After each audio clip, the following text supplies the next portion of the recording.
Hello students, welcome to the NAP physics YouTube channel. आज हम लोग हमारे फोर्थ सेमेस्टर फिजिक्स के यूनिट नंबर 3 को चालू कर रहे हैं। DSE department specific compulsory paper wave and optics के पेपर को। अभी तक हम लोगों ने हमारे 2 कंप्लीट यूनिट कंप्लीट कर लिए हैं। यूनिट नंबर 1 जो कि वेव्स और साउंड पर कंसंट्रेट था और जिसके सारे टॉपिक्स हमने कर लिए हैं। यूनिट नंबर 2 लाइट के एक विशेष फेनोमेना इंटरफेरेंस पर डिपेंडेंट था, जिससे रिलेटेड लगभग सारे टॉपिक हम लोग ने एग्जाम ओरिएंटेड वे में जो इंपॉर्टेंट थे वो हमने कर लिया है। अब इस पेपर के अगले यूनिट की ओर हम लोग मूव करते हैं, जो कि लाइट की ही एक बेसिक इंपॉर्टेंट प्रॉपर्टी डिफ्रैक्शन के ऊपर बात करेगा कि डिफ्रैक्शन या हिंदी में हम लोग उसको बोलते हैं विवर्तन, कि लाइट का डिफ्रैक्शन या विवर्तन क्या होता है उसके बारे में बात करेंगे और उस पे बेस्ड क्या क्या चीज जो फिजिक्स के फील्ड में बनाए गए हैं, किन किन सिद्धांतों का यूज करके हम डिफरेंट फिजिकल फेनोमेना को स्टडी करते हैं, ऐसे क्या इंस्ट्रूमेंट हैं, उन सारी चीज़ों के बारे में बात करेंगे। तो जैसे मैंने कहा कि हर यूनिट का एक सिलेबस एनईपी में दिया हुआ है और उस सिलेबस को ही हमको स्पेसिफिक तरीके से फॉलो करना है। क्लासेस भी उसी सिलेबस को टारगेट करते हुए, जो सिलेबस के सबसे इम्पॉर्टेंट टॉपिक हैं जिससे एग्जामिनर क्वेश्चन पूछेगा ही पूछेगा, उन पे हम क्लास बनाते हैं। तो इस बार थोड़ा स्पेसिफिक और किया है मैंने फोर्थ सेमेस्टर को कि हर यूनिट 4 से 5 क्लास में खत्म करना है ना। मतलब 4 से 5 लेक्चर में हम अपने हर यूनिट को खत्म कर रहे हैं। तो ये आप लोगों के लिए भी पढ़ने में आसान रहेगा, रिवीजन करने में आसान रहेगा और आप जब चाहें उसको उस अकॉर्डिंग अपन देख सकते हैं। तो पहले हम क्या करते हैं कि छोटे छोटे बहुत से वीडियो बनाते थे, 15 मिनट के, 20 मिनट के, 25 मिनट के, बट अभी उसको हमने, ताकि बहुत सारे टॉपिक भूल इधर उधर ना हो जाए करके, उसको स्पेसिफिक कर दिए हैं। तो एक बच्चों के लिए ढूंढने के लिए कंफ्यूज मत होइएगा, आप सिलेबस को फॉलो करिएगा। सिलेबस आपके पास होना ही चाहिए, उसका लिंक ऑलरेडी मैंने व्हाट्सएप चैनल पे शेयर किया हुआ है। जिन बच्चों के पास सिलेबस नहीं हो, सिलेबस को जरूर देखें। फिर इस यूनिट का सिलेबस, हर यूनिट जब शुरू होता है तो उसमें मैं लिख देता हूँ। तो जब ये नोट्स आपको यूनिट कंप्लीट होने के बाद मिलता है तो वो भी आपको लिखा हुआ मिलता ही है। तो सिलेबस इंपॉर्टेंट है। प्लस और कैसे जानने का है, तो लेक्चर नंबर इस बार डालने का चालू कर दिए हैं कि हर यूनिट नंबर 3 है तो वीडियो के डिस्क्रिप्शन में जैसे लिखा रहेगा यूनिट नंबर 3 लेक्चर नंबर 1, ठीक। जो अगला वीडियो आएगा unit number 2 unit number 3 lecture number 2। तो आप सीरीज से देखिएगा, पहले वीडियो 1 देखना, फिर 2 देखना, फिर 3 देखना, तब आपको फ्लो वाइज समझ में आएगा। एक ये है पहचान कि कहाँ पे क्या टॉपिक दिया है। और एक चीज और हम लोगों ने इस पे स्पेसिफिक डाला है कि जो थंबनेल होता है, जो वीडियो को आपको जो दिखता है कि ये वीडियो डाला है, तो उसका एक बैनर जैसा जो होता है, उसका जो बैकग्राउंड कलर है वो हमने डिफरेंट रखा है हर यूनिट के लिए, ठीक। तो इस ये यूनिट का वीडियो जब डलने लगेगा तो उसका जो इंट्रोडक्शन पेज का जो बैकग्राउंड रहेगा वो अलग कलर का रहेगा। जैसे आप पहला यूनिट पढ़े हैं तो उसके पीछे डार्क ब्लू है, उसका दूसरा यूनिट आप पढ़े हैं डीएससी का तो वो ब्लू ब्लैक कॉम्बिनेशन में एक ब्राइट तरीके का है, अलग कलर का है। इसका बैकग्राउंड ब्लैक कलर का रखे हुए हैं। वैसे मैथमेटिकल फिजिक्स से चल रहा है तो उसके बैकग्राउंड को लाइट ग्रीन रखे हैं, ठीक। तो ये उससे आपको एक आइडिया भी लग जाएगा कि कुछ चीजें जो एक जैसी दिख रही हैं वो एक यूनिट का एक बंच है। तो आप सिलेबस को फॉलो करते हुए चीजों को देखेंगे। चलिए इस सिलेबस के बारे में बात करते हैं कि डिफ्रैक्शन बोलने का मतलब क्या है और आखिर हमें इसमें क्या क्या पढ़ना है। तो पहले मैं सिलेबस रीड करता हूँ, फिर इसके बेसिक डेफिनेशन पे आऊंगा और फिर एक इंपॉर्टेंट टॉपिक को लेते हुए आज के वीडियो को अपन कंप्लीट करेंगे। तो फ्रेनेल का डिफ्रैक्शन टाइप है। डिफ्रैक्शन कहने का मतलब है प्रकाश किरणों का। सबसे पहले तो आप डिफ्रैक्शन ही जानिए कि है क्या। इससे पहले हम लोगों ने जो यूनिट में पढ़ा है वो इंटरफेरेंस है। इंटरफेरेंस जिसको बोलते हैं अंग्रेजी में, इंटरफेरेंस जिसको बोलते हैं उसको हिंदी में बोलते हैं हम लोग व्यतिकरण। प्रकाश का व्यतिकरण, कि जब भाई प्रकाश यदि कला संबद्धता को प्राप्त कर लेता है, कोहेरेंसी को प्राप्त कर लेता है, तो तब वो मीडियम में जब ट्रेवल करता है तो उनके दो अलग अलग वेव्स के बीच में सुपरपोजिशन या अध्यारोपण के फलस्वरूप हमको डिफरेंट डिफरेंट इंटेंसिटी के पैटर्न्स मिलते हैं, या फिर हम लोग उसको फ्रिंज बोलते हैं। तो कहीं पर जो परिणामी तीव्रता है वो अधिकतम होती है तो संपोषी व्यतिकरण बोलते हैं, कंस्ट्रक्टिव इंटरफेरेंस बोलते हैं। कहीं पे हमको जो परिणामी तीव्रता है वो न्यूनतम मिलती है, मतलब डिस्ट्रक्टिव इंटरफेरेंस बोलते हैं। और इस तरह से हमको पैटर्न्स के फॉर्म में इंटेंसिटी मिलती है। तो ये जो घटना है वो व्यतिकरण है। विवर्तन क्या है? विवर्तन मतलब जो डिफ्रैक्शन क्या है, वो एक चीज है कि ऑब्स्टिकल से जो अवरोध है, लाइट के मार्ग में आने वाले अवरोध से भी लाइट वेव उस हाइड एरिया के अलावा जो फैलता है उसको डिफ्रैक्शन कहते हैं। कहने का मतलब स्पष्ट है कि मान लो ये छोटा सा आपने यहाँ पे एक हाइड करने वाला कोई चीज लगा के रखा और इस तरफ से टॉर्च की रोशनी आप मार रहा है ना, तो टॉर्च की रोशनी इस पर जो पड़ रही है, तो एक्चुअल में होना ये चाहिए कि यहाँ पे जो पैटर्न देखेंगे, वहाँ पे इतने जगह पर लाइट नहीं पड़नी चाहिए, इतने जगह पे लाइट नहीं पड़नी चाहिए जितना इस ऑब्स्टेकल का क्या है, हाइट है। इतने एरिया में कोई लाइट नहीं आनी चाहिए, क्योंकि लाइट को ये क्या हो रहा है, रोक रहा है। इधर भले लाइट आ सकता है, इधर भले लाइट आ सकता है, लेकिन होता ये है कि लाइट जो है इस हिस्से में भी प्रवेश कर जाता है, यहाँ पर लाइट आपको दिखाई देता है, मतलब इस ऑब्स्टेकल वाले एरिया तक के अलावा भी वो उस छाया वाले क्षेत्र में भी आपको दिखाई देता है, छाया वाले क्षेत्र में भी दिखाई देता है। तो लाइट जो है जितने एरिया में छाया होना चाहिए उधर भी प्रवेश कर जा रहा है, तो वही क्या है, विवर्तन है। इसको जस्ट अपोजिट समझो कि जैसे आप मकान वकान की जो छत होती है, जनरली हम लोग जो घर वगैरह होते हैं, गांव वगैरह के घर होते हैं इस तरह से, तो मान लीजिए उसके छत में छोटा सा स्लॉट है, ठीक है, छत में छोटा सा स्लॉट है, और उससे अगर लाइट वेव, सनलाइट अगर इस तरह से सनलाइट इसमें पड़ रही है, सनलाइट इसमें पड़ रही है, और छोटा सा स्लॉट है, तो उसकी प्रतिछाया जब हम देखते हैं घर के अंदर, तो वो दीवार पे कुछ, अगर इतना बड़ा स्लॉट है तो इतना ही बड़ा हमको लाइट दिखाना चाहिए, इतना दिखना चाहिए, लेकिन नहीं, वो कैसे दिखता है जी, बड़ा सा दिखता है। जब वॉल पे आता है तो वो कैसे हो जाता है, बड़ा हो जाता है। तो कायदे से लाइट की जो हाइडनेस है बस इतनी रहनी चाहिए थी, लेकिन वो एक्स्ट्रा हमको फैल के दिखाई दे रहा है। मतलब लाइट वेव जो है इन तीखे ऑब्स्टिकल्स के अलावा भी जो अवरोध था, उसके अवरोध के क्षेत्र को अतिक्रमित कर देता है,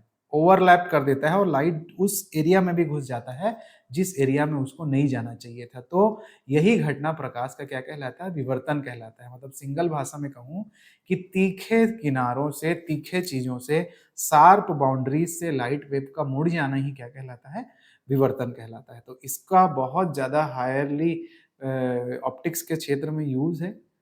आप इससे रिलेटेड प्रैक्टिकल भी करेंगे, जो इस पे आधारित एक इंस्ट्रूमेंट है जिसको हम लोग ग्रेटिंग बोलते हैं, है ना।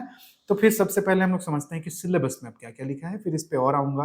ठीक, कुछ एग्जांपल जैसे मैंने आपको दिया, ये घर, और कभी कभी आप जब सुबह सुबह उठते हैं या जंगलों पे चले जाते हैं, तो वो जो लाइट वेव पेड़ के पत्तों से जो बहुत तेजी से छनते हुए वहां पे जमीन पे जो दिखाई देती है, फैलते हुए, जो स्क्रीन पे आपको ये दिख रहा है, ये जो घटना है स्क्रीन पे आप जो देख रहे हैं, ये जो रिफ्लेक्शन आप देख रहे हैं, यही विवर्तन है। कि उसके सामने ऑब्स्टेकल था, लेकिन वो लाइट वेव वहां उतने ही साइज के ऑब्स्टेकल से नहीं रुका, बल्कि उसके किनारों से फैलने लगा, और फैलकर बड़ा उस एरिया में भी चला गया जहां पे उसको नहीं जाना चाहिए था। तो ये घटना ही क्या है, डिफ्रैक्शन है। तो उसके अंदर हमें क्या क्या पढ़ना है, तो इसके कुछ टाइप हैं स्टूडेंट। कुछ व्यक्तियों ने विवर्तन को परिभाषित करने और वर्णन करने की कोशिश की, जैसे न्यूटन हो गया, हाइगेन हो गया, हाइगेन का तरंग सिद्धांत हम लोग पढ़ते हैं, हाइजेन बोलते हैं, और न्यूटन हो गया, बट वो लोग उतने सफल नहीं रहे उसके वर्णन करने के लिए। जैसे वेव फ्रंट का कंसेप्ट है कि भाई लाइट वेव जहां से टकरा रहा है वहां पे सेकेंडरी वेव फ्रंट बन रहा है, विवर्तन जैसे, सॉरी, व्यतिकरण जैसे, लेकिन ऐसा नहीं। तो फ्रेनेल ने इस चीज को डिफाइन किया। फ्रेनेल इज अ पर्सन, सो उसके नाम पे ही हमको फ्रेनेल का डिफ्रैक्शन क्या होता है वो जानना है। हाफ पीरियड जोन क्या होता है ये जानना है, जो एरिया अभी आगे आप समझेंगे, और इसी के आधार पे एक जोन प्लेट जो होता है वो क्या होता है, ठीक। और Fresnel diffraction pattern of straight edge, मतलब एक सिंगल तार की वजह से कैसा पैटर्न बनेगा। ये यूनिट ना, मतलब थोड़ा थ्योरी भी है इसमें, मतलब सिर्फ मैथमेटिकल डेरिवेशन डेरिवेशन जैसा नहीं है, कुछ लेंदी थ्योरी जैसे भी हैं। ये यूनिट है भी छोटा, सिलेबस कम है इसमें, जल्दी हो भी जाएगा, बट लेंदी है थोड़ा सा, थ्योरी थ्योरी वाली चीजें ज्यादा है। तो उसके लिए अपन को थोड़ा सा याद करने जैसा, या उस चीज के पैटर्न को डायग्राम बना के थ्योरी में वर्णन करने जैसा भी कुछ चीजें अपन को करना है। कुछ इंपॉर्टेंट टॉपिक जो बहुत इंपॉर्टेंट है वो है कि फ्रेनेल का डिफ्रैक्शन और हाफ पीरियड जोन। आज के क्लास में मैं इसी को कवर करने वाला हूँ कि फ्रेनेल डिफ्रैक्शन क्या होता है और हाफ पीरियड जोन क्या है। और हाफ पीरियड जोन के लिए इंटेंसिटी का फॉर्मूला क्या है, आयाम का फॉर्मूला क्या है, ये एग्जाम में पूछता है। अगला इंपॉर्टेंट टॉपिक जोन प्लेट है। जोन प्लेट फ्रेनेल के डिफ्रैक्शन पे आधारित एक प्लेट होता है, उसके सारे डायमीटर के बारे में, रेडियस के बारे में पूछेगा, ये बहुत पॉपुलर है। उसके बाद ये pattern of straight edge theory exam है। थ्योरी मतलब पेपर मटेरियल है, थ्योरी टॉपिक है। स्लिट एंड वायर, एक छोटे स्लिट से कैसा विवर्तन पैटर्न बनेगा, एक वायर से कैसा विवर्तन पैटर्न बनेगा, ये सब थ्योरेटिकल चीज है। उसके बाद फ्राउनहोफर डिफ्रैक्शन, दो टाइप के डिफ्रैक्शन होते हैं, एक होता है फ्रेनल डिफ्रैक्शन, फ्रेनल विवर्तन, और एक होता है फ्राउनहोफर डिफ्रैक्शन, फ्राउनहोफर डिफ्रैक्शन। तो ये क्या होता है इसके बारे में जानेंगे। सिंगल स्लिट से फ्राउनहोफर डिफ्रैक्शन कैसे होता है, डबल स्लिट से कैसे होता है, और मल्टीपल स्लिट अगर रखा है तो कैसे होता है, ठीक। और उस पे आधारित है आपका ग्रेटिंग, जिसको डिफ्रैक्शन ग्रेटिंग बोलते हैं। एक कांच की प्लेट होती है जिसपे बहुत सारी महीन बारीक लाइनें खींची रहती हैं, उसको ग्रेटिंग कहते हैं। ग्रेटिंग से रिलेटेड आपको एक्सपेरिमेंट भी करना है, आपके कॉलेज में आपको इससे रिलेटेड प्रैक्टिकल भी कराया जाएगा, और फिर रिजॉल्विंग पावर ऑफ ग्रेटिंग का भी आपको फॉर्मूला निकालना है और उससे रिलेटेड क्वेश्चन करना है। तो ओवरऑल मैं देखा जाऊं कि एग्जामिनर का फेवरेट टॉपिक क्या है, जो आपको 100% एग्जाम में पूछता है, वो है फ्रेनेल का हाफ पीरियड जोन और जोन प्लेट, एक ये सबसे इंपॉर्टेंट है। फ्राउनहोफर में एक सबसे इंपॉर्टेंट है आपका प्लेन डिफ्रैक्शन ग्रेटिंग, ठीक, और रिजॉल्विंग पावर ऑफ ग्रेटिंग। और बाकी सारा टॉपिक इसमें थ्योरी है, तो थ्योरी वाइज उसके छोटे छोटे शॉर्ट नोट्स करके हमको उसको समझते हुए अपना स्टडी कंटेंट बनाते चले जाना है। तो ये रहा सिलेबस का इंट्रो। यूनिट चालू करने से पहले ये बहुत महत्वपूर्ण भाग होता है, ठीक है।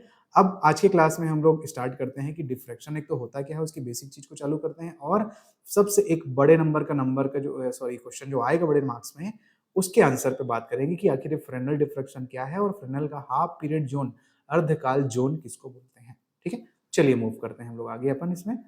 तो स्टूडेंट सबसे पहले अपन को जानना है कि फ्रेनेल का डिफ्रैक्शन कहा जाए या फिर डिफ्रैक्शन आखिर होता ही क्या है, ये समझना है आपको, है ना।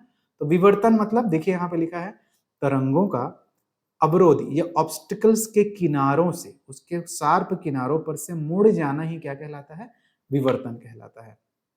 फलस्वरूप जो ज्यामिति छाया वाले भाग में प्रकाश उपस्थित होता है, पहुंच जाता है। विवर्तन किसी भी तरंग, चाहे वो मैकेनिकल वेव हो चाहे इलेक्ट्रोमैग्नेटिक वेव है, उसका एक विशेष गुण होता है, वो होता ही है। मतलब जहां पे छाया होना चाहिए ना, वहां पर भी लाइट घुस जाता है। तो वो उस घटना को जो मुड़ कर घुसता है तीखे किनारों से, उसको ही हम लोग क्या बोलते हैं, विवर्तन बोलते हैं। जैसे ये एग्जाम्पल है कि अगर यहाँ से लाइट वेव आ रही है और ये स्लिट है, तो इस स्लिट के वजह से लाइट वेव को इतने ही एरिया में पहुंचनी चाहिए थे, लेकिन लाइट वेव क्रॉस करके उसके अलग एरिया में भी जो डिफ्लेक्ट होकर उसके सीधे पोजीशन को छोड़ के उसकी मैक्सिमम तीव्रता इस तरफ चली जाती है, या इस जिधर नहीं होना चाहिए उस डायरेक्शन में भी लाइट वेव की इंटेंसिटी मिलती है, तो वो कहलाता है हमारा विवर्तन कहलाता है, ठीक है। ये तो उदाहरण है। अब इसी में दो प्रकार के विवर्तन होते हैं, एक होता है फ्रेनेल विवर्तन और एक होता है फ्राउनहोफर विवर्तन। फ्रेनेल विवर्तन और फ्राउनहोफर विवर्तन, ये कभी कभी छोटे क्वेश्चन में ना इसमें अंतर पूछता है।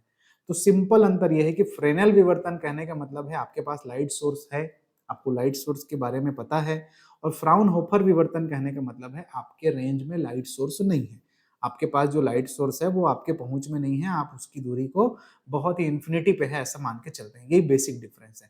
तो जैसे ये लाइट सोर्स यहाँ पे मेरे को पता है, ये एस लाइट सोर्स है, इससे चलने वाली लाइट वेव इस हडल से, इस स्लिट से गुजरकर इधर पैटर्न बनाती है, तो उसको मैं बोलता हूँ फ्रेनेल विवर्तन है, ठीक। तो इसमें क्या क्या मुख्य मुख्य रूप से इनमें फर्क है या अंतर है उसको समझेंगे।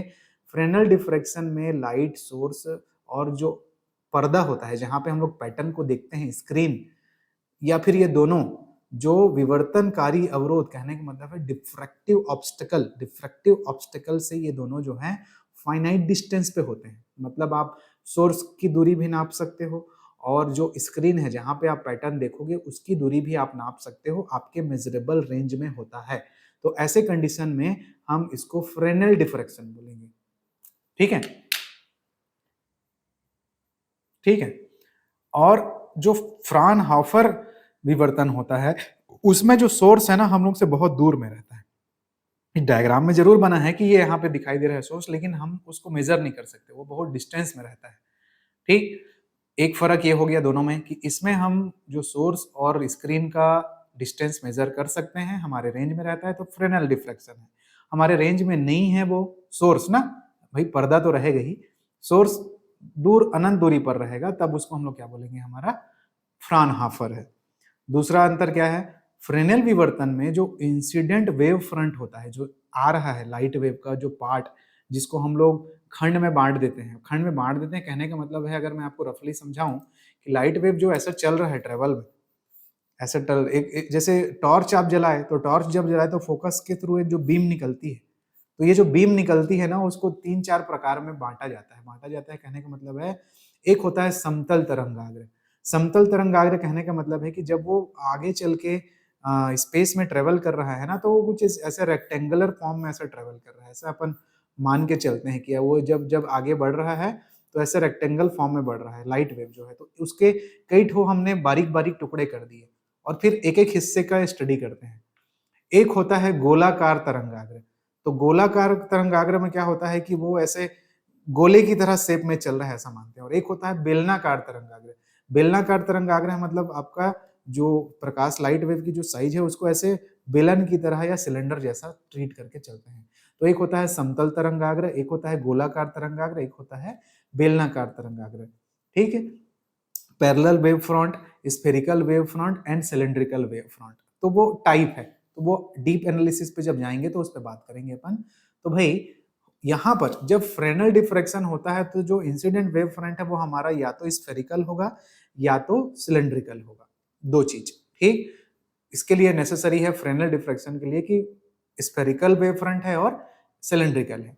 जबकि जो फ्राउनहोफर है उसमें जो आता हुआ जो वेव फ्रंट है वो कैसा होता है, समतल होता है, समतल तरंगाग्र है या फिर ऐसे इस फॉर्म में ट्रेवल होके आता है। और इसमें आपका गोलाकार के फॉर्म में या ऐसे बेलनाकार के फॉर्म में आएगा, वो फ्रेनल में रहेगा। तो ये फर्क हो गया एक, है ना। फ्रेनल डिफ्रैक्शन में लेंस का उपयोग नहीं करते हम लोग। यहाँ पर पैटर्न को देखने के लिए या उसके लाइट सोर्स को कहीं पर कंसंट्रेट करने के लिए किसी टाइप से लेंस का उपयोग नहीं किया जाता।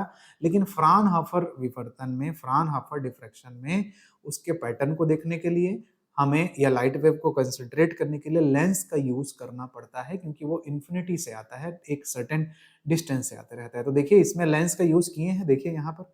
और लेंस का यूज करके उस पैटर्न को, जो मैक्सिमा, कहने का मतलब है अगर सीधे सीधे जा रहा है तो जो मैक्सिमा एस यहाँ पर जो इंटेंसिटी बनी है वो सीधे सीधे यहाँ पे बननी चाहिए थी इंटेंसिटी यहाँ पर, लेकिन वो इंटेंसिटी यहाँ पे नहीं बनी, वो इस किनारों से मुड़ गया वेव और वो इंटेंसिटी बिंदु पी पर बनी। ये किस वजह से हो रहा है, डिफ्रैक्शन की वजह से हो रहा है। सिमिलरली यहाँ पर अगर लेंस लगा के कर दिए हैं तो जो इंटेंसिटी का जो पैटर्न है वो जो सेंट्रल पे यहाँ पे बनना चाहिए था वो यहाँ ना बन के कहाँ बन रहा है, यहाँ पे बन रहा है। और उसको इकट्ठा भी लेंस के माध्यम से कर रहे हैं और यहाँ पर उसको भेज भी लेंस के माध्यम से रहे। तो लेंस के माध्यम से भेज रहे हैं मतलब वो फ्राउनहोफर डिफ्रैक्शन है, और नहीं है बिना लेंस के तो फ्रेनल डिफ्रैक्शन। तो ये एक बेसिक डिफ्रैक्शन डिफरेंट है इन दो टाइप के डिफ्रैक्शन में, जिसका नाम फ्रेनल डिफ्रैक्शन है और फ्राउनहोफर डिफ्रैक्शन है। तो ये आपको समझ में आ गया होगा। पूछता है कभी कभी थ्योरी के अकॉर्डिंग छोटे छोटे क्वेश्चन के फॉर्म में क्या होता है, तो इतना आपको लिखना है। और डिफ्रैक्शन क्या होता है वो हमने जाना।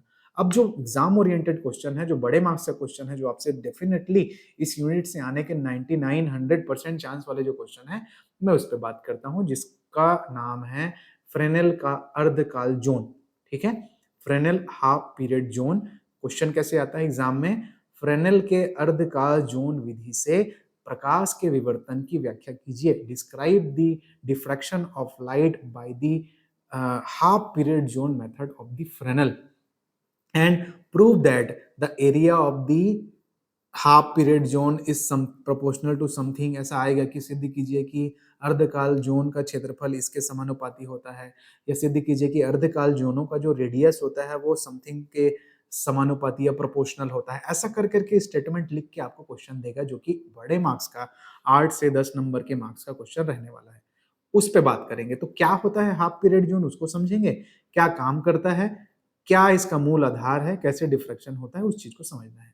तो नाम से ही पूछेगा फ्रेनल के अर्धकाल जोन क्या है करके, तो अपन कैसे करेंगे जी, कि किसी तरंगाग्र, कोई वेव फ्रंट के कारण किसी बिंदु पर प्रकाश की जो परिणामी तीव्रता, जो फाइनल इंटेंसिटी आपको ज्ञात करने के लिए फ्रेनल ने क्या किया, वो जो वेव फ्रंट आता है ना उसको जोन, अलग अलग जोन में इस टाइप से डिवाइड कर दिया कि किसी भी जोन के भीतर तथा बाहरी किनारों से जो ऑब्जर्वेशन पॉइंट पी पर पहुंचने वाले लाइट वेव में जो फेज डिफरेंस है कितने का होना चाहिए, पाई का होना चाहिए। जैसे ये जो एबीसीडी आपको दिख रहा है ना, ये लाइट बीम का एक टुकड़ा है, ये लाइट बीम का एक फ्रंट भाग है, हिस्सा है। मतलब इधर से लाइट वेव जो लैम्डा वेवलेंथ की चल के आ रही है उसका मुख या सामने का हिस्सा है, जिसको एबीसीडी का एक चौकोर फॉर्म में बांट दिए हैं, समतल तरंगाग्र बोल देते हैं। अब होता क्या है, डिफ्रैक्शन की वजह से बिंदु पी पर लाइट वेव की इंटेंसिटी डिफरेंट डिफरेंट होती है।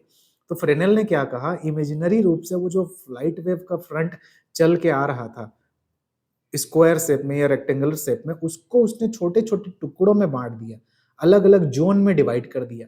और फिर वो बोला कि हर जोन की वजह से इस पॉइंट पी पर इंटेंसिटी डिफरेंट होती है, इसी वजह से आपको डिफ्रैक्शन का पैटर्न मिलता है, डिफ्रैक्शन का पैटर्न मिलता है कि कहीं पर मैक्सिमम। तो उसको बांटने का उसका पैमाना क्या है, उसको बांटने का, उसका मेजरमेंट का मुख्य यूनिट क्या है कि उसने क्या किया कि ऐसे बांटो इस लाइट वेव के जो एबीसीडी को गोल गोल टुकड़ों में ऐसे बांटो कि हर दो इस टुकड़ों से चलने वाले लाइट वेव या तरंगाग्र के मध्य जो पाथ फेस का डिफरेंस हो कितना होना चाहिए, पाई का होना चाहिए।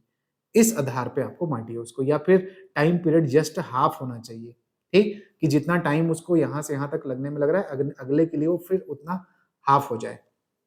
तो इस तरह से उसको डिवीजन किया, उसी को क्या कहा गया, अर्धकाल जोन। मतलब इस वाले से लाइट वेव को पहुंचने में जितना टाइम लगता है, अगले पे पहुंचने पे जस्ट हाफ टाइम लगता है। इसके बाद पहुंचने के लिए लाइट वेव को यहाँ तक और हाफ टाइम लगता है, यहाँ पर और हाफ टाइम लगता है। तो वो कहने का तात्पर्य है। अब देखिए, किसी तरंगाग्र के कारण किसी बिंदु पर प्रकाश की परिणामी तीव्रता ज्ञात करने के लिए फ्रेनेल ने तरंगाग्र को अनेक जोनों में इस टाइप से विभाजित किया कि किसी भी जोन के जो इंटरनली तथा बाहरी किनारों से, ये देखो ये दिख रहा है, ये इंटरनली है, ये वाला इंटरनली, ये बाहरी है।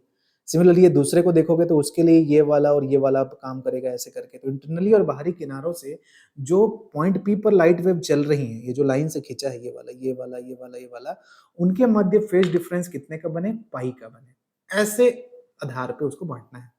तब इन जोन को हम लोग क्या कहते हैं जी, ऐसे कंडीशन में इसको हाफ पीरियड जोन कहा जाता है। तो ये वाला पैराग्राफ आपको हाफ पीरियड जोन की परिभाषा बताता है। ये डायग्राम के थ्रू आपने उसको अंडरस्टैंड किया। अब हमें इन हाफ पीरियड जोन का एनालिसिस करना है, इसके बारे में पढ़ाई करनी है जो भी। तो क्या है जी, माना कि लैम्डा वेवलेंथ का जो मोनोक्रोमेटिक लाइट है, एक वर्णीय प्रकाश है, वो इस वेव फ्रंट के आधार पर बाएं से दाएं और लेफ्ट टू राइट चल रहा है, इधर से इधर चल रहा है। हमें पॉइंट पी पर कंप्लीट वेव फ्रंट का प्रभाव ज्ञात करना है कि इस पॉइंट पी पर इस तरंगाग्र की वजह से कितना इंटेंसिटी ऑफ लाइट का बन रहा है, वो ज्ञात करना है। तो तरंगाग्र या वेव फ्रंट के प्रत्येक बिंदु से उत्सर्जित द्वितीयक तरंगिका, मतलब सेकेंडरी वेव फ्रंट के परिणाम को बिंदु पी पर हमें ज्ञात करना है। जैसे इसको टुकड़ों में बांट दिए, अब हम बोल रहे हैं कि यहाँ से सेकेंडरी वेव फ्रंट निकलेगा, यहाँ से सेकेंडरी वेव फ्रंट निकलेगा, यहाँ से सेकेंडरी वेव फ्रंट मिलेगा। उन सब के योग की वजह से इस पॉइंट नंबर पी पर कितना इंटेंसिटी ऑफ लाइट बन रहा है, उसको आपको कैलकुलेट करना है। ठीक, तो उस चीज को निकालना है अपन को। तो थोड़ा सा कुछ बेसिक ज्योमेट्रिकल मेजरमेंट के चीजों को डिफाइन कर लिए हैं भाई, कि देखो फेज डिफरेंस पाई हो, ठीक, या तो फेज डिफरेंस लैम्डा बाई 2 हो। पाई कलांतर या लैम्डा बाई 2 पथांतर, ऐसा होता है, आपको पता है वो चीज, ठीक, कि कलांतर और पथांतर में जो संबंध होता है कि उसके आधार पर अगर पाई फेज डिफरेंस है, मतलब पाथ डिफरेंस कितना है, लैम्डा बाई 2। तो ये डिस्टेंस ने जो है उसको बी नाम दे दिए हैं, ओ से लेके बिंदु पी तक के दूरी को बी नाम दे दिए हैं, ठीक। और ये वाला डिस्टेंस हमारा रेडियस है जोन का। तो इसके इसके बीच ये दो ठो, पहले लाइन में आप देखो, थोड़ा सा मैं कलर चेंज करता हूं ताकि आपको ये चीज और समझ में आए अच्छे से। मान लीजिए ये वाला लाइन आपको दिख रहा है, देखो ये वाला ऐसे करके ये बिंदु पी तक जा रहा है।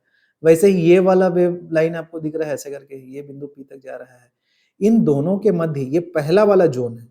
इन पहले वाले जोन के इन दोनों रेखाओं के बीच में कितने का पाथ डिफरेंस होना चाहिए, फेज डिफरेंस होना चाहिए, पाई का फेज डिफरेंस होना चाहिए। इस आधार पे इसको बांटा गया है।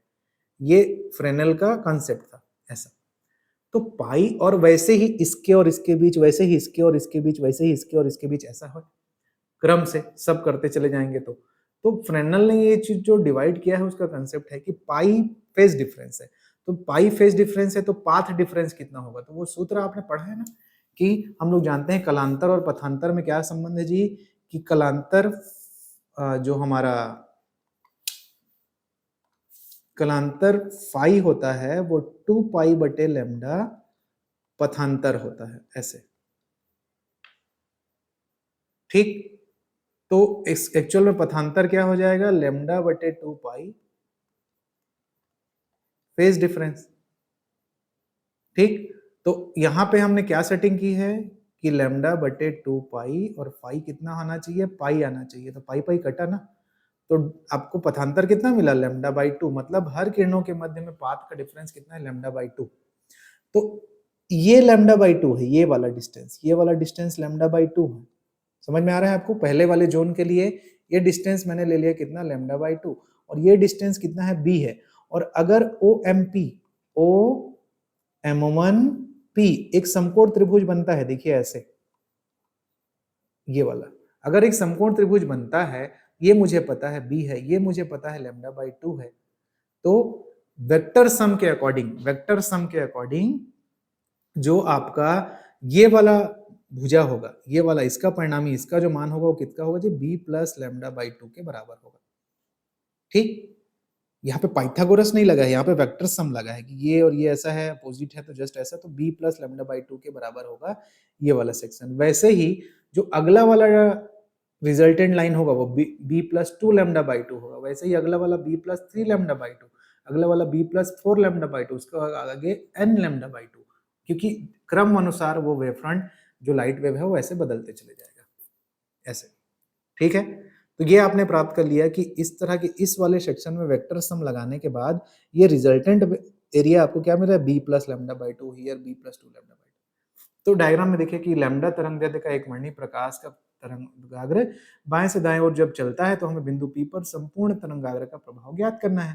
तरंगाग्र के प्रत्येक बिंदु से उत्सर्जित द्वितीयक तरंगिकाओं के परिणाम को बिंदु P पर ज्ञात करना है हमें। तो फिर PM1 कितना होगा जी, PM1 ये वाला PM1 B प्लस λ/2, और OP कितना है, O से P कितना है, OP या PO कितना है आपका, B है दूरी। तो इन दोनों के बीच में पाथ का डिफरेंस अगर निकालोगे तो क्या होगा, PM1 minus PO is equal to इतना, मतलब कितना, λ/2 आता है, और फेज वाइज कितना है तो पाई है। तो ये हमने कैलकुलेट किया। तो अब हमें बिंदु O से वृत्त M1 की परिधि पर स्थित प्रत्येक बिंदु से बिंदु P पर पहुंचने वाली तरंगिकाओं में कलांतर निकालेंगे। तो यही प्रूफ करता है उस चीज को, जो रिवर्स ऑर्डर में कलांतर और पथांतर में जो फर्क होता है। तो ये एक रेंज है। इस तरह से हमने उस आने वाले वेव फ्रंट को डिवाइड किया था, उस चीज को हम यहाँ पे बता रहे हैं। ठीक, हमें बताना क्या निकालना है, इन जोन प्लेटों का क्षेत्रफल निकालना है। हमें क्या निकालना है, इन जोन प्लेटों का रेडियस निकालना है।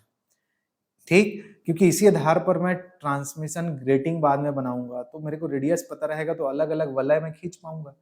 तो इमेजिनरी फॉर्म में वेव फ्रंट को ऐसे डिवाइड करने के बाद अब हम उसके रेडियस और इंटेंसिटी और वेवलेंथ वगैरह को फाइंड करने की दिशा में काम करेंगे। तो फिर इस प्रकार वृत्त M1 द्वारा घिरा क्षेत्रफल फ्रेनेल का प्रथम अर्धकाल जोन कहलाएगा। ठीक, क्या बोल रहे जी, कि ऐसे जो वेव फ्रंट को हम लोग बांटे ऐसे, और वो जो पहला वाला एरिया था घिरा वाला, इसका एरिया जो होगा फ्रेनेल का प्रथम अर्धकाल जोन कहलाएगा। और अगला जो होगा, जो अगला जोन होगा वो इसके और इसके बीच का एरिया होगा। उसका अगला जो होगा वो इसके और इसके बीच का एरिया होगा, क्योंकि अब वृत्त नहीं बन रहा है, अब वृत्त नहीं बन रहा है, बल्कि दो वृत्तों के बीच में वलय वाला जो क्षेत्रफल है वो मिल रहा है। तो पहला वाला अर्धकाल जोन कंप्लीट वृत्त रहता है, और उसके बाद आने वाला अर्धकाल जोन जो है वलय होता है, वलय रिंग। तो उसका एरिया आपको यहाँ पर डिफाइन करना रहता है या बताना होता है। ठीक, तो फिर हमने जो मिला कि भाई M1 द्वारा घिरा क्षेत्रफल प्रथम अर्धकाल जोन है, इसी प्रकार b plus 2 λ/2, b plus 3 λ/2, b plus 4 λ/2 त्रिज्या के गोले जो बनेंगे वो तरंगाग्र को M2, M3, M4, Mn पर काटेंगे और अन्य अर्धकाल जोन बनाएंगे। देखिए चित्र को, इस रेडियस का वाला ये वाला गोला है, इस वाले का ये वाला गोला है, देखिए इस वाले रेडियस का गोला ये वाला है, इस वाले का रेडियस का गोला ये वाला है। ठीक, और फिर वो अलग अलग फिर जोन बनाते जा रहे हैं। ठीक, तो प्रथम अर्धकाल जोन एक वृत्त होता है, हमें पता है, क्योंकि ये देखिए सेंट्रल वाला। जबकि द्वितीय, तृतीय और n तक आप जब जाएंगे तो जोन वृत्त M1 M2 के बीच घिरा वलयाकार पट्टी या रिंग शेप का जो एरिया होता है वो होता है। इस प्रकार अन्य भी, मतलब किन्हीं भी दो क्रमागत वृत्तों के बीच घिरी वलयाकार पट्टी को ही अर्धकाल जोन कहते हैं।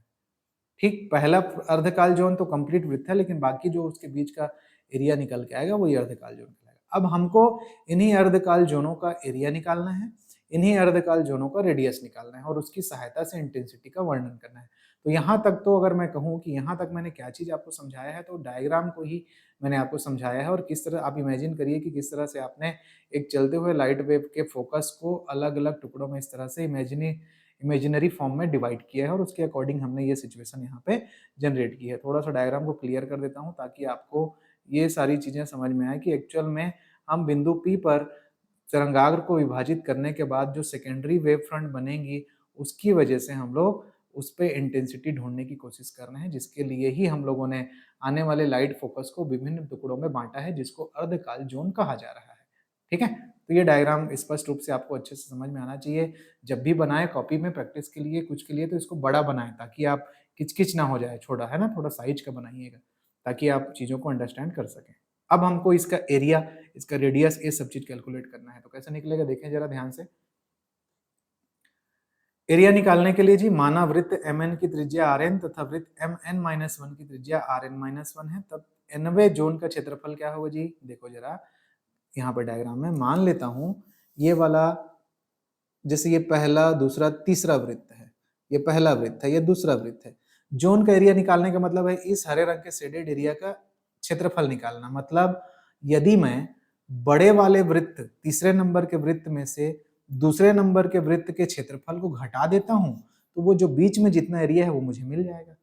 तो यदि मैं बोलता हूं कि लास्ट वाले ये तीसरे नंबर के वृत्त का एरिया यदि मैं Rn बोलता हूं, nवा पद है मान लो मेरा, और उससे जस्ट पहले वाले का एरिया अगर मैं Rn-1 बोलता हूं, तो और वृत्त का क्षेत्रफल मैं मानता हूं कि पाई आर स्क्वायर होता है, ठीक, तो पाई आर स्क्वायर होता है, तो ऐसे कर दूंगा तो मेरे को इस एरिया निकल जाएगा ना, इस बीच वाले एरिया का। तो वही डिफाइन किए हैं कि माना जो nवा वृत्त था उसका त्रिज्या यदि Rn है और जो वृत्त mn-1 था उसकी त्रिज्या यदि Rn-1 है, तब हमें nवें जोन का क्षेत्रफल क्या होगा, इन दोनों के बीच के क्षेत्रफलों का अंतर। तो फिर वो कैसे निकलेगा, an is equal to pi O M N का whole square plus pi O M n-1 का होल स्क्वायर। मेन डायग्राम से भी देख लीजिए, ये रेडियस होगा ना ये वाला, तो डेस करते बहुत सारे में डिवाइड करोगे आप, तो mn और उससे जस्ट पहले वाले को मान लो nवें पद तक के लिए कैलकुलेट करते हैं, तो उसके बीच का वलयाकार पट्टी का एरिया आपको मिल जाएगा, द रिंग शेप एरिया। तो फिर मैथमेटिकली कैसे रखोगे जी, pi R N square minus pi R N minus 1 का होल स्क्वायर। अब ये आर एन क्या है, आर एन क्या है और आर एन माइनस 1 क्या है, तो इजी तरीके से अभी से पाइथागोरस आप लगाएंगे कि मान लो जैसे देखो यहाँ पर ये R1 है जी, ये वाला डिस्टेंस पहले वाले का रेडियस है, देखिए दूसरे वाले का रेडियस, ये वाले का रेडियस कितना हो जाएगा जी मेरा R2 हो जाएगा, है ना। तीसरे वाले का रेडियस क्या हो जाएगा जी मेरा, ये तीसरा वाला गोला ऐसा जो दिख रहा है उसका रेडियस क्या है R3 है। वैसे डेट करके जो MN वाला जो गोला रहेगा उसका रेडियस क्या हो जाएगा मेरा RN, और उससे ठीक पहले वाले का क्या हो जाएगा Rn-1। अब अगर आप ध्यान से देखेंगे, अगर मैं ऐसे बोलूं कि अगर मैं इस तरह से कंस्ट्रक्शन लेता हूं, बोलता हूं ये Rn है और ये B है मेरा, और ये वाला मेरा जो लिया हूं उसको क्या लूंगा मैं, B plus n lambda by 2। तो ये एक समकोण त्रिभुज है स्टूडेंट, और समकोण त्रिभुज में लंब का वर्ग प्लस आधार का वर्ग बराबर कर्ण के वर्ग के बराबर होता है। तो Rn का वर्ग क्या मिलेगा मेरे को, लंब का वर्ग बराबर B plus n lambda by 2 का होल स्क्वायर माइनस B। ठीक, तो वही चीज मैथमेटिकली यहां मैं लिखा हूं, देखिए ये देखिए b plus n lambda by 2 का होल स्क्वायर माइनस बी का स्क्वायर पाई, और वैसे ही ठीक आर एन माइनस 1 के लिए करोगे तो b plus n minus 1 lambda by 2 का होल स्क्वायर माइनस बी, केवल वैल्यू पुट किए हैं n की जगह एक कम करके। ठीक, देखिए लाइट का डिफ्रैक्शन का जितना भी थियोरेटिकल चीजें आएंगी थोड़ी सी लेंथी जरूर लगेंगी आपको, लेकिन करना पड़ेगा भाई ना, ये एग्जाम में आएगा, डेफिनेटली आएगा। थोड़ा सा इसको मैथमेटिकल जब अपन सॉल्व करते हैं तो चीजों को समझिएगा। पहले स्टेप में ये जो आया था इसका विस्तार अगर आप करोगे, जैसे ये प्लस बी का होल स्क्वायर है ये भी, तो विस्तार करोगे तो इसे लेमडा स्क्वायर वाला पद मिलेगा। ठीक, और ब्रैकेट तोड़ेंगे यहाँ पर तो कुछ पद मिलेंगे, वैसे यहाँ पे n-1 का होल स्क्वायर के साथ लेमडा स्क्वायर वाला पद मिलेगा और बी स्क्वायर मिलेगा। तो चूंकि लैम्डा मोनोक्रोमेटिक लाइट नहीं है और लैम्डा का हायर ऑर्डर टर्म को हम लोग नेग्लेक्ट कर देते हैं, केवल प्राइमरी चीजों से कितना इफेक्ट पड़ रहा है वो निकालना चाहते हैं। तो हायर ऑर्डर टर्म्स को यदि लैम्डा का मैं नेग्लेक्ट कर दूं, तो जहां जहां पे लैम्डा हायर ऑर्डर में आया है उसको अपन नगण्य मान लेते हैं। तो ये टर्म हट जाएगा, ये टर्म हट जाएगा, ये बी और b minus b cancel out हो जाएगा, और यहाँ से ब्रैकेट जब हटाओगे आप तो माइनस बी एन लैम्डा आएगा, जिससे ये कट जाएगा। तो फाइनली ये प्लस में बी लैम्डा मिलेगा मेरे को, बी लैम्डा, और बाहर में क्या है पाई है, तो ए एन या एरिया ऑफ जोन क्या मिलेगा मेरे को, पाई बी लैम्डा। इसको याद करके चलना है, ये छोटा सा फॉर्मूला जरूर निकल के आया है लेकिन ये बहुत ध्यान देने के लिए आपके लिए। तो जोन का एरिया क्या होता है जी, पाई बी लैम्डा के अनुसार होता है। यहाँ पर एन कुछ नहीं आया है, ठीक, बी क्या था, इसके पॉइंट से बिंदु पी के बीच की दूरी बी थी, और लैम्डा उसको प्रकाश का तरंग दे देता है, और पाई मतलब जो एरिया ऑफ जोन है वो n पर निर्भर नहीं करता, मतलब सभी जोनों का क्षेत्रफल लगभग क्या होता है, समान होता है। सभी जोनों का क्षेत्रफल लगभग समान होता है, प्रैक्टिकली घटता है लेकिन जवान, जैसे कहने का मतलब आप बोलोगे कैसे होगा, तो पहला जोन वृत्त होता है और दूसरा जोन क्या होता है, दूसरा जोन ऐसे होता है लेकिन वो इस तरह से रहता है। दूसरा जोन क्या है, ये वलय है ना कि वृत्त है। तो भाई वृत्त का क्षेत्रफल और इस तरह के वलय का क्षेत्रफल निकालोगे, दोनों बराबर आता है लगभग। अगला क्या होगा, अगला वाला जो है ऐसे साइज में बड़ा मिलता है तो उसका विड्थ भी कम हो जाता है जी, ऐसे ऐसे उतना मोटा नहीं बनता वलय, जो है छोटा वलय बनता है।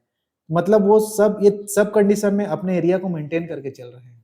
अब जब इन दोनों का एरिया निकालोगे तो इसका एरिया बराबर रहता है, इसका एरिया बराबर रहता है। अगले में जाओगे तो अगला वाला अगर बड़ा बनता है तो उसका वलय भी बहुत बारीक बनता है, रिंग ऐसे करके, समझ रहे हैं, बारीक तरीके से। तो फिर सबका क्षेत्रफल बराबर, मतलब सभी जोनों का क्षेत्रफल कितना होता है, pi A N equal pi B lambda के बराबर होता है लगभग। ठीक है, अब बात करते हैं रेडियस पे कि जोन का रेडियस कितना होगा। तो आर एन की वैल्यू ये निकाले थे अपन पाइथागोरस से, जो निकाले हो यही है समीकरण।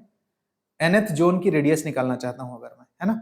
तो अब यहां पर भी मैं क्या करूंगा, अगर आप हायर ऑर्डर टर्म्स को यहाँ पे कैलकुलेट करोगे तो आर एन का स्क्वायर यहाँ पे स्क्वायर करोगे, वैल्यू को यहाँ को स्क्वायर करोगे तो एक्सपेंड करने के बाद आपको ये मिलेगा, ये वाला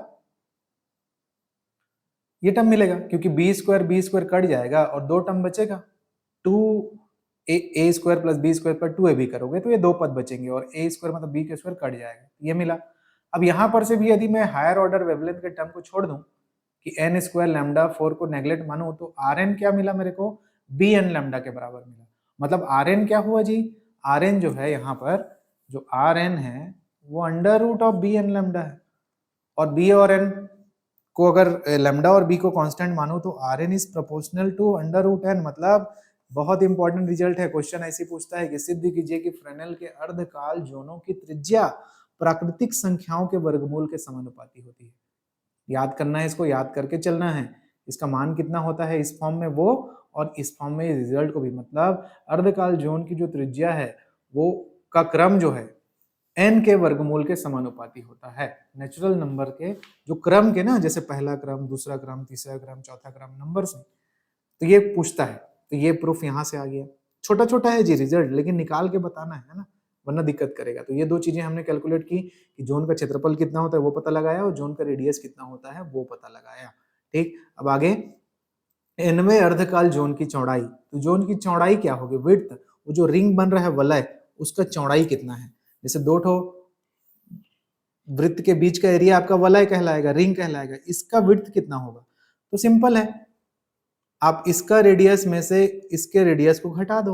ये देखो, इसके रेडियस में से इसके रेडियस को घटा दो तो बीच का मिल जाएगा ना जी, ये वाला मिल जाएगा। तो हम क्या कर रहे हैं, फाइनल वाले के रेडियस में से पहले वाले रेडियस को घटा दे रहे हैं। तो अभी तो मैं रेडियस का फॉर्मूला निकाला हूँ कि आर एन बराबर under root b n lambda होता है, बोला हूँ आपको, याद रख के चलना ये वाला। तो आर एन माइनस वन का जो होगा रेडियस वो कितना होगा, b n minus one lambda. तो फाइनली यहाँ से थोड़ा सा कैलकुलेट करोगे कुछ चीजें, तो बी लैम्डा और under root n minus one under root के अकॉर्डिंग ये विड्थ को बताता है। न्यूमेरिकल बहुत पूछता है इस फॉर्मूले से। इस फॉर्मूले को याद करके आपको चलना है कि दो अर्धकाल जोन के बीच के वलय की विड्थ कितनी होती है। तो under root b lambda bracket में n माइनस वन। ठीक, तो ये उस चीज को होगी। जैसे पांचवा और छठवां वलय के बीच का क्षेत्रफल कितना है बोलेगा, तो वेवलेंथ ऑफ लाइट और distance of point P from the wave front को डाल के यहाँ से निकाल सकते हैं। ये कंक्लूजन निकाला। ठीक है, अब मेन चीज जो हमको ढूंढनी है कि कितनी इंटेंसिटी होगी या कितना एम्पलीट्यूड उसमें आएगा, उस चीज को आपको यहाँ पर सूत्र वाइज याद करके चलना है, रिजल्टेंट फॉर्म में याद करके चलना है, वैसे ही समझाना है, पेपर में भी वैसे लिख के आना है कि उस पॉइंट नंबर पी पर कितना एम्पलीट्यूड बनता है। तो amplitude at point p due to zone, कि उस जोन की वजह से पॉइंट नंबर पी पर कितना एम्पलीट्यूड आयाम में परिवर्तन होता है, आयाम बनता है। तो बिंदु पी पर जो पहुंचने वाला विक्षोभ या डिस्टर्बेंस है वो निम्न कारकों पर निर्भर करता है। ये एक्सपेरिमेंटल रिजल्ट है स्टूडेंट, एक्सपेरिमेंटल रिजल्ट है, क्योंकि इस तरह को लैब में सेटअप करके उस चीज की ऑब्जर्वेशन ली गई और उसको लिखा गया है। तो उसको यहाँ पे कोई मैथमेटिकली प्रूफ में नहीं दिखा सकते, हमको इस चीज को याद करके चलना पड़ेगा।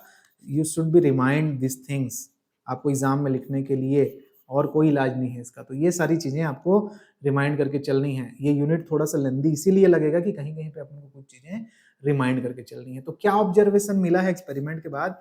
ये ऑब्जर्वेशन मिला है कि जो आयाम जोन के क्षेत्रफल के समानुपाती होता है। जो एम्पलीट्यूड होता है वो जोन के क्षेत्रफल के समानुपाती होता है। जितना बड़ा जोन प्लेट बनेगा, जितना बड़ा जोन बनेगा फ्रेनेल का, उतना ज्यादा आयाम होगा। ठीक है यार, सिंपल सी तो बात है।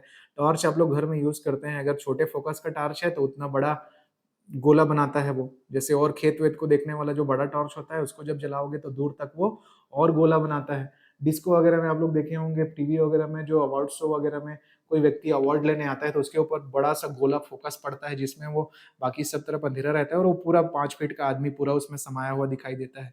तो फोकस है। इसका मतलब है कि intensity is proportional to zone, वही छोटा छोटा जोन है ना। फिर और क्या ऑब्जर्वेशन पाया गया कि जो आयाम है वो ऑब्जर्वेशन पॉइंट से जो दूरी है उसके व्युत्क्रमानुपाती होता है। मतलब यदि दूरी बढ़ाओगे तो आयाम घटेगा। ये भी कॉन्सेप्ट है ना, सिंपल सा तो चीज है भाई। किसी चीज को लाइट में देखना है, वो जितना पास रहेगा तो उतना अच्छे से दिखाई देगा, जितना दूर करते जाओगे तो उतना अच्छे से दिखाई नहीं देगा। एम्पलीट्यूड घटेगा तो कहाँ से दिखाई देगा? तो सिंपल है, वो जो दूरी b है वो nवें टर्म तक अगर उसकी दूरी ले लेते हो तो उसके वो क्या होगा? इनवर्सली प्रोपोर्शनल होगा। ये भी एक सिंपल ऑब्जर्वेशन है। दूसरा स्टेटमेंट। तीसरा स्टेटमेंट को थोड़ा सा रिमाइंड करके चलना आप, वो एंगल पे डिपेंड करता है। उसको जो डिफरेंट टाइप ऑफ जो इंस्ट्रूमेंट होते हैं उससे मेजरमेंट करके निकाला जाता है कि आयाम जो है एक ऑब्लिक्यूटिव फैक्टर, जिसको तिर्यकता गुणांक बोलते हैं। तिर्यकता मतलब झुकाव, वेव्स का झुकाव। ऑब्लिक्यूटिव फैक्टर जो जिसको बोल रहे हैं हम लोग, उसके प्रोपोर्शनल होता है और उसका मान ना कॉस थीटा के वैल्यू के अकॉर्डिंग होता है। कॉस थीटा के अकॉर्डिंग। ठीक, तो कॉस थीटा को रिप्रेजेंट करते हुए इसकी value 1 plus cos theta n लेते हैं हम लोग, क्योंकि कॉस थीटा की वैल्यू मैक्सिमम -1 से 1 के बीच में होती है। इसलिए वो थीटा कहाँ पे बन रहा है और थीटा यहाँ पे बन रहा है। ये देखो, ऐसा जो डायग्राम है ना, वहां पे थीटा बनता है। मेन डायग्राम में देखोगे तो यहाँ पर जी ये ऐसे थीटा बनते चले जाता है, हर के लिए अलग अलग ना। पहले के लिए अलग, दूसरे के अलग, तो थीटा 1, थीटा 2, थीटा 3, थीटा 4 ऐसे करते करते थीटा n तक। तो यहाँ पे जो एंगल बनता है उसके तिर्यकता गुणांक के वो प्रोपोर्शनल होता है। और तिर्यकता गुणांक का मान होता है कितना? 1 प्लस कॉस थीटा। रिमाइंड करके चलना है। इसके पीछे मत जाइए कैसे आया क्या निकल के आया, वरना बहुत एनर्जी जाया होगा। प्रूफ होके आता जरूर है, लेकिन आप यहाँ पे इस चीज को रिमाइंड करके चलेंगे। इस यूनिट में बहुत सारी कुछ कुछ चीजें आपको याद करके चलनी है। तो ये आया। अब आप क्या करेंगे? तीनों चीजों को मिला के लिख दीजिए, इस रिजल्ट को, इस रिजल्ट को और इस रिजल्ट को, ये वाला। तो फाइनली आयाम का सूत्र ये हो जाएगा। ठीक, और एन तो मैं निकाला हूं ना, एरिया ऑफ जोन। ये देखो पाई बी लैम्डा होता है, निकाले हुए हैं। और डीएन क्या है? Average distance from the point. Average distance from the point, ये डीएन। जैसे average distance from the point, इस पॉइंट से इस पॉइंट के बीच की एवरेज डिस्टेंस हर जोन का। तो कैसे निकालेंगे? यहां निकला हुआ है देखो, PM प्लस PM1/2। मतलब पॉइंट MN का पॉइंट P से दूरी, ये हम इन डायग्राम में देखो, मान लो यहाँ MN है, मान लो ये वाला MN है, इसकी दूरी, और PMN-1 यहाँ पर है, इसकी दूरी, इन दोनों का औसत, उसी को औसत दूरी बोलते हैं। ठीक है, मतलब जितना भी नंबर रहेगा उन सब का, तो 2 ठो का लूंगा अगर, क्योंकि लाइट वेव 2 के बीच में है, तो उसका औसत बटे 2 कर दोगे बस। तो ऐसा करके अगर निकालोगे तो ये PMN प्लस PMN-1/2, तो ये वाला भाई B प्लस N λ/2 था, ये वाला B प्लस N-1 λ/2 था। सबको सॉल्व करोगे तो B प्लस 2N-1 λ/4 आता है।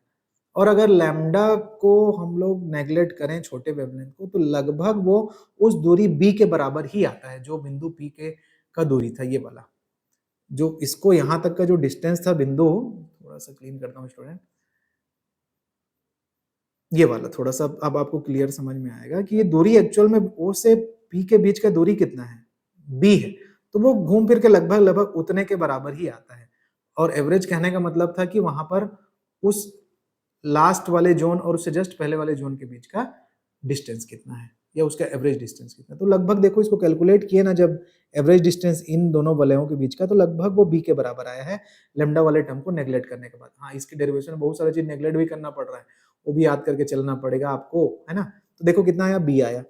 तो ये आयाम के सूत्र में अब मैं उन दोनों की वैल्यू पुट कर देता हूँ। तो देखो एन का मान होता है मेरा पाई बी लैम्डा, और डीएन मैंने अभी निकाला है, कितना होता है B। तो जब इसको पुट कर दोगे पाई बी लैम्डा और B, तो B कट जाएगा। तो क्या आएगा, आर एन का सूत्र pi lambda 1 plus cos theta N. तो मतलब जैसे जैसे थीटा का मान बढ़ेगा वैसे वैसे आयाम बढ़ेगा।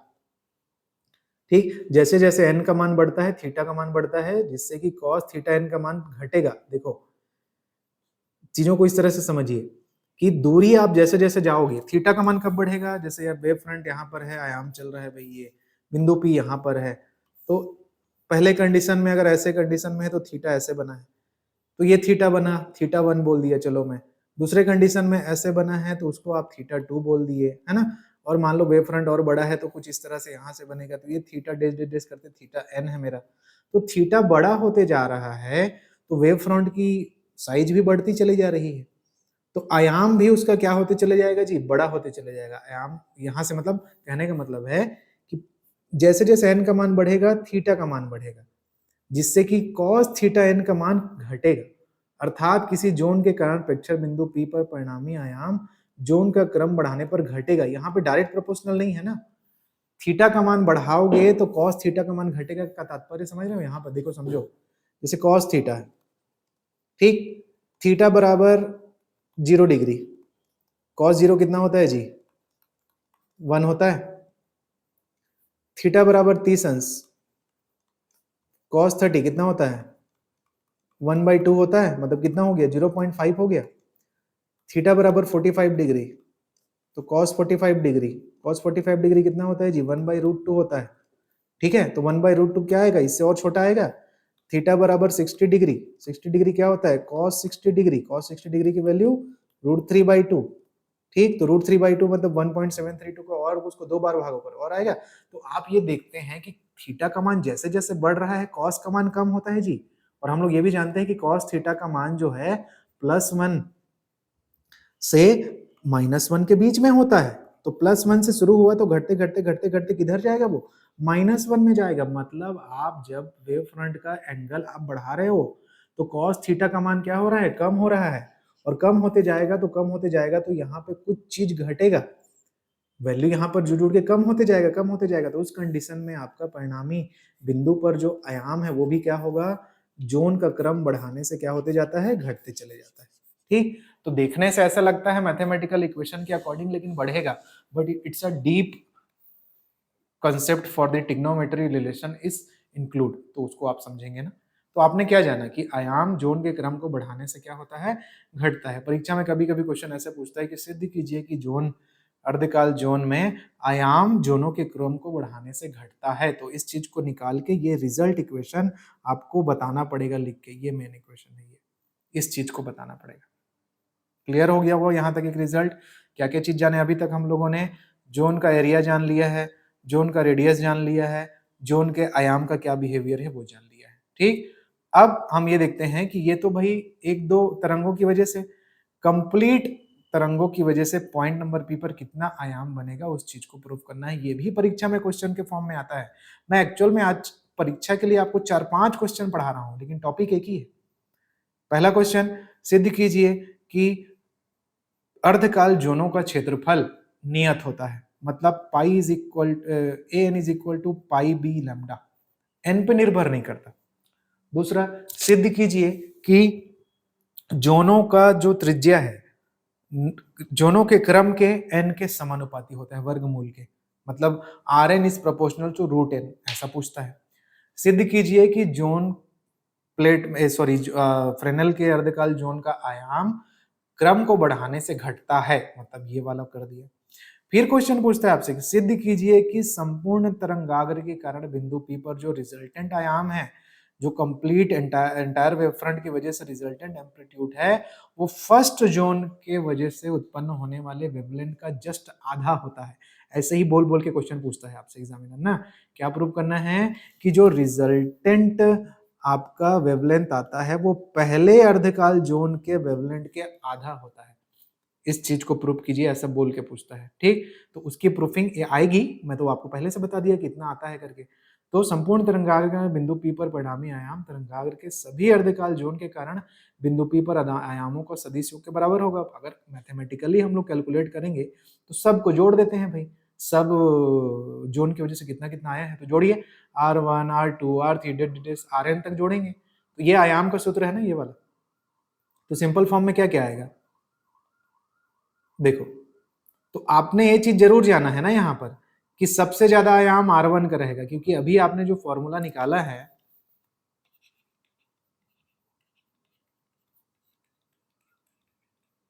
इस फॉर्मूले के अकॉर्डिंग जैसे जैसे आगे बढ़ोगे आयाम घटेगा, मतलब R1 सबसे ज्यादा है, फिर उससे कम R2 है, फिर उससे कम R3 और डेट करते करते Rn तक जाओगे तो घटेगा। ये फॉर्मूला उस चीज को बताता है। तो कहने का मतलब कि R बराबर क्या होगा जी, R1। अब रिजल्टेंट की बात, ये वाला एक्सप्रेशन बहुत इंपॉर्टेंट यहाँ पे कंसेप्ट है। यहाँ पे कंसेप्ट ये है कि भाई यहाँ पर मेन डायग्राम को अगर फिर से आप देखें तो इसके और इसके बीच में पाई फेज डिफरेंस है, इसके और इसके बीच में पाई फेज डिफरेंस है, ठीक। रिजल्टेंट के कंडीशन में इसके और इसके बीच में आप जब जाएं तो कितना फेज डिफरेंस हो जाएगा, 2 पाई फेज डिफरेंस हो जाएगा। इसके और यहां तक जाएंगे तो कितना फेज डिफरेंस हो जाएगा, 3 पाई हो जाएगा।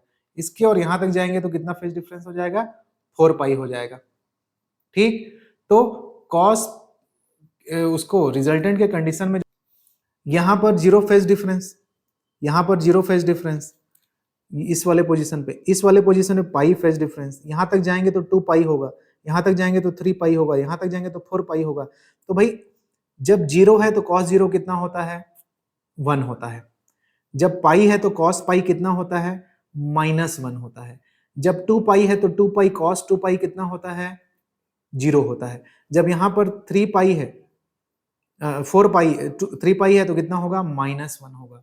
और आपके आयाम वाले सूत्र में आप जोड़ रहे हो तो उसका behaviour plus minus plus minus plus minus के फॉर्म में होगा। मतलब जब आप रिजल्टेंट आयाम निकालोगे तो कुछ इस तरह से पैटर्न आपको मिलेगा कि पहला वाला प्लस ओ पॉइंट पर, अगला वाला माइनस, क्योंकि 2 पाई फेज डिफरेंस हो गया स्टोक के नियम के according, sorry pi phase difference हो गया, पाई पहले में जीरो फेज डिफरेंस, फिर पाई फेज डिफरेंस। तो पाई मतलब कॉस पाई कितना होता है जी, माइनस होता है। अब ये इससे आएगा ना, आप इस चीज को समझिएगा कि डेल इज इक्वल टू आपका क्या होता है जी, एन लैम्डा, और जो यहाँ पर ये वाला कॉस थीटा का बिहेवियर देखेंगे आयाम के लिए, कब प्लस है कब माइनस है, तो आपको अल्टरनेट फॉर्म में ऐसा मिलेगा, पहला वाला प्लस, अगला वाला माइनस, पहला वाला प्लस फिर माइनस, ऐसे करते करते -1 की पावर n-1 तक, ठीक। तो ये टर्म मिलेगा। तो अब यहाँ पर क्या कर दिए हैं, इसको हाफ फॉर्म में चेंज करके जस्ट एडजस्ट कर दिए हैं। अगर देखा जाए तो कैसे एडजस्ट कर दिए हैं, R1 को लिख लेता हूँ R1/2 प्लस R1/2, तो एक्चुअल में ये R1 ही है, ये वाला जो प्लस वाला था वो, R2 अपनी जगह पर है। R3 को लिख लेता हूँ R3/2 R3/2 वैसे ही है, और माइनस R4 अपने जगह पर है। और फिर R5 को R5/2 R5/2 और डेश करते करते Rn/2 कब के कंडीशन में, जब n ऑड रहेगा, n ऑड रहेगा। और इसी को Rn/2 प्लस R1/2 ऐसा कर डेश करते यहाँ तक लास्ट टर्म तक Rn-1/2 माइनस Rn तक के कंडीशन में जब n इवन है, ठीक। तो देखा जाए तो यहां तक आपको ये मिलता है कि माना जा सकता है कि ये जो पहला पद है, ये वाला पद, ये जो R2 है, ये वाला, इसको लगभग लगभग आप R1 प्लस R3/2 के बराबर मानोगे, यहां से लेके दोनों को एलसीएम लेके। और ये जो R4 है, ये वाला टर्म, ये R3 प्लस R5/2 मानोगे। अप्रोक्सीमेशन से बात चल रही है ना, यहाँ पर कोई एग्जैक्ट मैथमेटिकल इक्वेशन सॉल्व नहीं कर रहे हैं, कुछ नहीं। आप दिमाग में ये बना के रखिए, टॉर्च की रोशनी निकलती है, उस रोशनी को एक दूरी पे जाके उसके किसी पॉइंट पर उसकी इंटेंसिटी फाइंड कर रहे हैं। तो बहुत सारा चीज नेग्लिजेंसी पे, बहुत सारा चीज अप्रोक्सीमेशन पे, बहुत सारा चीज एक एडजस्टमेंट पे चल रहा है काम यहाँ पर, ठीक। तो इसको इस फॉर्म में तोड़ के लिख सकते हैं और इसको लगभग लगभग इसके बराबर मान सकते हैं। तो अगर R1 और R3 का एवरेज निकालोगे तो R2 के बराबर अगर आता है, जैसे भाई देखो ये पहला आयाम है, दूसरा आयाम है, तीसरा आयाम है, तो भाई ये R2 है, ये R1 है, ये R3 है। तो अगर मैं मानूं कि बराबर बराबर डिस्टेंस या उसके वेवलेंथ में चेंजेस के अकॉर्डिंग एम्पलीट्यूड में परिवर्तन हो रहा है, तो भाई वो जो R1 और R3 का जो एवरेज निकालूंगा मैं औसत, वो लगभग R2 के बराबर होगा, ऐसे बोल सकता हूँ। तो फिर यहां पर जब मैं इसके जगह R2 रख दूंगा इस वाले एक्सप्रेशन में कि R1 plus R3/2 minus R2 है, और इसको लगभग R2 का एवरेज मान लूंगा, तो R2 माइनस R2 कर लूंगा, तो ये कट नहीं जाएगा जी, तो ये वाला पद तो जीरो हो गया, ये वाला पद जीरो हो गया, ये वाला पद जीरो हो गया, ये वाला पद जीरो हो गया, क्योंकि R4 क्या है, R4 किसके बीच में आएगा, R3 और R5 के बीच में आएगा। और अगर हम लोग मान लें कि R3 और R5 का जो एवरेज है, औसत है, वो लगभग R3 के बराबर होगा, तो यहाँ पे सॉरी जी R4 के बराबर होगा, उसके बीच में है करके, तो यहाँ R4 आएगा तो वो कैंसिल आउट हो जाएगा आपको। तो ऐसा करते करते हम पाएंगे कि सीरीज में लगभग सारे टर्म क्या हो जाएंगे, कैंसिल आउट हो जाएंगे, ठीक, nth टर्म तक। तो बचेगा क्या, केवल पहला पद बचेगा, और पहला पद बचेगा जो कि आपके रिजल्ट को बताएगा कि इस तरह से भाई सारे पद हट जाते हैं, तो Rn/2 प्लस nवा पद, और यहाँ पर इवन कंडीशन में पहला पद और ये nवा पद, ठीक। और जिसको हम लोग लास्ट में हम लोग क्या बोल सकते हैं, सामान्यतः n का मान भी बहुत ज्यादा होता है, इसलिए उसको भी छोड़ दीजिए, उसको भी छोड़ने पर आपको सिर्फ और सिर्फ क्या लिया जाएगा, पहला पद मिलेगा, पहला पद मिलेगा, तो जो कि R is equal to R1/2 को निरूपित करेगा।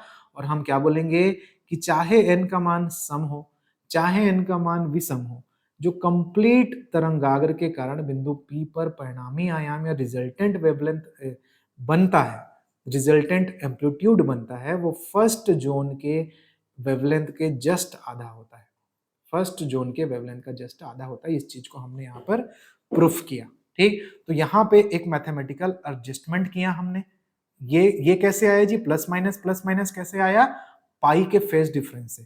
पहला में जीरो फेज डिफरेंस, तो वो 0 1, दूसरे में पाई फेज डिफरेंस, तो पाई का मान 180 कॉस 180 का मान -1 होता है, तो ये माइनस हो गया, अगला पद फिर प्लस, उसको बाद फिर इसको 1/2 करके इस तरह से एडजस्ट किए हैं।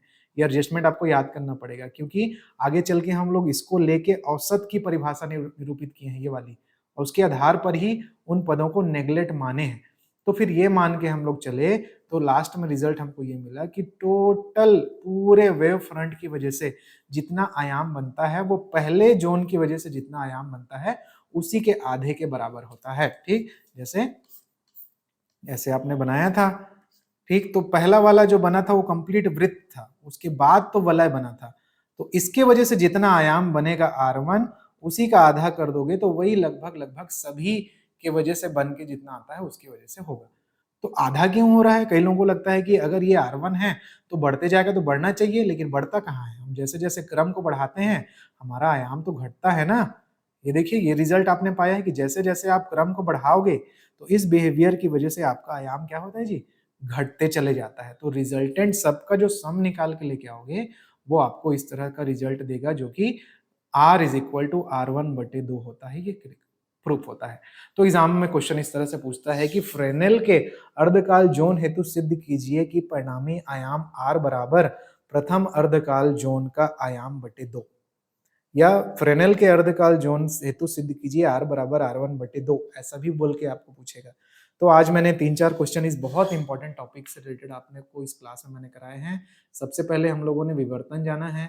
विवर्तन थोड़ा सा क्लिष्ट टॉपिक है जी, थोड़ा सा लेंदी लगेगा, क्योंकि आगे चल के जब इसके लिए मैक्सिमा, मिनिमा और मैथमेटिकल पोर्शन वाले चीजें आएंगी तो बोरियत तो लगेगा, क्योंकि ये इंटरेस्टिंग नहीं है, इंटरफेरेंस जैसा है ना, कैसे दिखाई देता है विवर्तन, क्या होता है, वो उसका रिफ्लेक्शन आपको मैंने शो किया था, आप फिर से देख सकते हैं।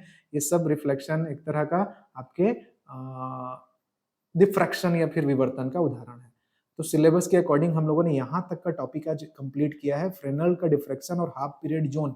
और अगली बार हम लोग जोन प्लेट को पढ़ेंगे, जो भी बहुत ज्यादा इंपॉर्टेंट है, जो कि इसी सिद्धांत के आधार को ध्यान में रख के बनाया जाता है। किस आधार पर, इनके रिजल्ट्स को, क्या क्या रिजल्ट मिला हमको, एक रिजल्ट मिला था कि area of half period zone कितना आता है जी, इतना आता है, और Rn कितना होता है, √n होता है, और इनका जो आयाम, जो विड्थ होता है, चौड़ाई कितना होता है, इतना होता है।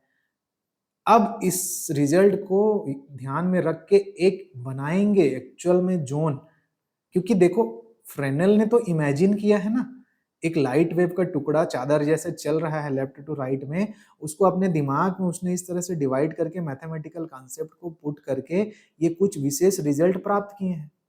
ये पाई बी लैम्डा, √n, और ये विड्थ निकाला है, आयाम निकाला है। तो अब इसको वास्तव में दिखाने के लिए क्या करेंगे, कांच की प्लेट पर इसी तरीके से, इसी आकार का, इसी त्रिज्या का गोला खींच खींच के उसको बनाएंगे उसी को बोलते हैं हम लोग जोन प्लेट। कि अब एक्चुअल में ये जो माइंड की जनरेशन है, ये इमेजिनेशन है, उसको एक कांच की प्लेट पर इसी आकार आकार के वृत्त खींच खींच के जनरेट करेंगे और उससे लाइट को गुजार के देखेंगे और इस तरफ सही में क्या ये सारी चीजें हो रही हैं, क्या आयाम R1/2 आ रहा है कि नहीं, इन सब चीज को प्रूव करेंगे। तो वो जो बन के आता है उसको बोलते हैं हम लोग जोन प्लेट। ठीक है, तो अगले क्लास में फिर मैं ये इंपॉर्टेंट टॉपिक जोन प्लेट उठाऊंगा विवर्तन के लिए। तो आज हमने हमारे यूनिट नंबर 3 को चालू किया है हमारे वेव एंड ऑप्टिक्स के पेपर में। वेव एंड ऑप्टिक्स का पेपर थोड़ा लेंदी होता है स्टूडेंट, आपको समय देना पड़ेगा, अच्छे से अंडरस्टैंड करना पड़ेगा तो ही समझ में आएगा। तो ठीक है, इसको आप लोग स्टार्ट करिए। कोई भी डाउट अगर वह होता है तो मुझसे शेयर करेंगे, मैं आने वाले वीडियो में उस चीज को क्लियर करूंगा। ठीक, तो मिलते हैं, चलिए बहुत जल्द हम लोग अपने नए क्लास में। Thank you.